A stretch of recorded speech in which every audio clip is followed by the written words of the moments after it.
জিলিপি খাওয়ার ইচ্ছে হলে বাজারে না গিয়ে বাড়িতে থাকা সামান্য উপকরণ দিয়ে খুবই অল্প সময়ের মধ্যে আপনারাও কিন্তু অনেকগুলো জিলিপি বানিয়ে নিতে পারবেন। আর জিলিপি বানানোর রেসিপিটা কিন্তু খুবই সহজ। অনেক দিন থেকেই ভাবছিলাম যে বাড়িতে জিলিপি বানাবো, আর এই দেখুন আজকে আমি জিলিপি বানিয়েছি। আর এই প্রথমবার জিলিপি বানিয়েছি, তাই জিলিপির প্যাচটা সুন্দর হয়নি, কিন্তু খেতে দারুণ হয়েছে। আপনারাও এরকমভাবে জিলিপি একদিন বাড়িতে বানিয়ে দেখবেন, খুবই ভালো লাগবে। আপনাদের যখনই জিলিপি খাওয়ার ইচ্ছে হবে আপনারা তখনই কিন্তু জিলিপি বানাতে পারবেন, কারণ এই উপকরণগুলো প্রত্যেকের বাড়িতেই থাকবে। তো চলুন দেখে নেবেন কীভাবে আমি এই জিলিপিটা বানিয়েছি। এখানে আমি একটি বাটি দিয়ে 2 বাটি ময়দা নিয়েছি আর হাফ বাটি নিয়েছি চালের গুঁড়ো। প্রথমে এই ময়দা আর চালের গুঁড়োটাকে ভালো করে চেলে নেব। তারপর তার মধ্যে অ্যাড করব 3 চামচের মতো ঘি। তারপর দিলাম বেকিং পাউডার, আর এখন এগুলোকে ভালো করে মিক্স করে নেব।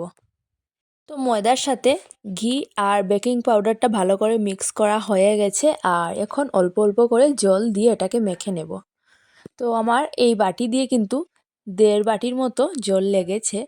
ময়দাগুলোকে এমনভাবে মিক্স করতে হবে যাতে তার মধ্যে ময়দার একটাও দানা না থাকে, পুরো ভালো করে মিক্স করতে হবে। তো এই দেখুন অনেকক্ষণ ধরে এটাকে মিক্স করার পর কি সুন্দর একটা ব্যাটার হয়েছে। কেক বানানোর সময় যেরকম ব্যাটারটা বানাতে হয় সেরকমই রাখতে হবে। এই দেখুন এরকম থাকতে হবে।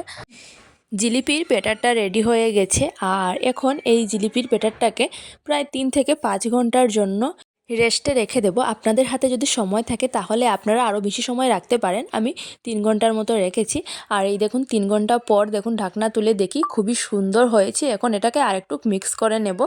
তো এইভাবে মিক্স করার পর যদি ব্যাটারটা একটু শক্ত হয়ে যায় তাহলে একটু জল মিশিয়ে নিতে পারেন, আর যদি বেশি পাতলা থাকে তাহলে আপনারা একটু ময়দাও দিতে পারেন। তো আমি আর কিছু মিক্স করিনি। এখন আমি এই ব্যাটারটা দিয়ে দেব জিলিপির পেজ।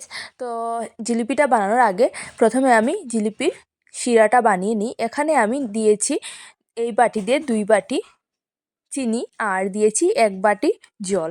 তো 2 ভাগ দিতে হবে চিনি আর 1 ভাগ জল দিতে হবে। তো এখন আমি এই শিরাটা বানিয়ে নেব। তার মধ্যে দিয়েছি আমি কয়েকটি এলাচ গুঁড়ো করে দিয়েছি, আর এখন এই শিরাটা বানিয়ে নেব। তো শিরাটা প্রায় রেডি হয়ে গেছে। তো জিলিপিটা বানানোর আগে ভাবলাম যে জিলিপির মধ্যে একটু কালার দেই, তো ইয়েলো কালার আমি দিয়েছি। আর এখন এটাকে আবারও ভালো করে মিক্স করে নেব।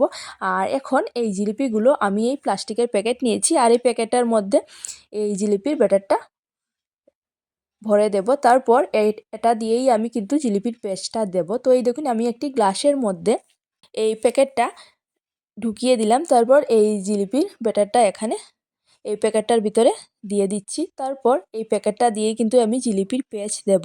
তো এই দেখুন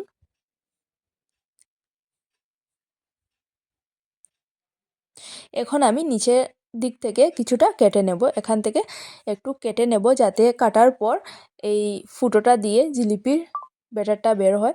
তো আমি এখানে কড়াই বসিয়ে দিলাম, আর কড়াই বসানোর পর কড়াইয়ে দিয়ে দিলাম তেল। তেলটা পুরো গরম হয়ে যাওয়ার পর এখন আমি জিলিপি বানাবো। তো এই দেখুন আমি জিলিপির পেঁচটা দিচ্ছি, কিন্তু পেঁচটা সুন্দর হচ্ছে না।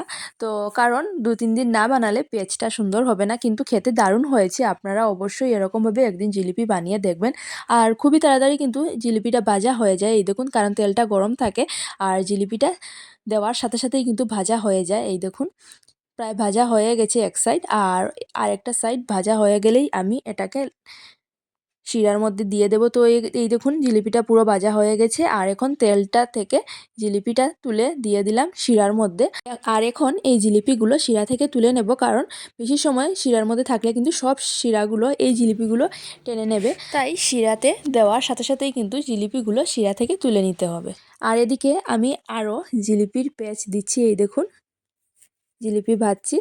তো এইভাবে আমি কিন্তু সবগুলো জিলিপি বানিয়েছি, আর প্রচুর জিলিপি হয়েছে। মাত্র এই ছোটো একটা বাটি দিয়ে 2 বাটি ময়দা নিয়েছি, আর এই ময়দাগুলো দিয়ে কিন্তু প্রচুর জিলিপি হয়েছে, অনেকগুলো জিলিপি হয়েছে। আর এই দেখুন কথা বলতে বলতে কিন্তু এই জিলিপিগুলো ভাজা হয়ে গেছে। আর এখন এই জিলিপিগুলো দিয়ে দিলাম শিরার মধ্যে। শিরাতে দেওয়ার পর কিন্তু জিলিপিগুলো খুবই সুন্দর লাগছে এখন। এই দেখুন শিরা থেকে তোলার সময় খুব ভালো লাগছে দেখতে। তো আমার এই জিলিপিগুলো ভাজা হয়ে গেছে আর খেতে দারুণ হয়েছে। আপনারা অবশ্যই একদিন এরকমভাবে এই রেসিপির মতো জিলিপি বানিয়ে দেখবেন, দেখবেন খুবই ভালো হয়েছে। তো আজকের মতো আমার ভিডিওটা এখানেই থাক, আগামীকাল নিয়ে আসবো নতুন একটি ভিডিও। আর আজকের আমার এই ভিডিওটা যদি আপনাদের ভালো লাগে তাহলে আমার পাশে থাকবেন আর আমার চ্যানেলটি সাবস্ক্রাইব করবেন। আর একদিন অবশ্যই এই রেসিপি মতে বাড়িতে জিলিপি বানিয়ে দেখবেন। তো আজকের মতো এতটুকুই থাক।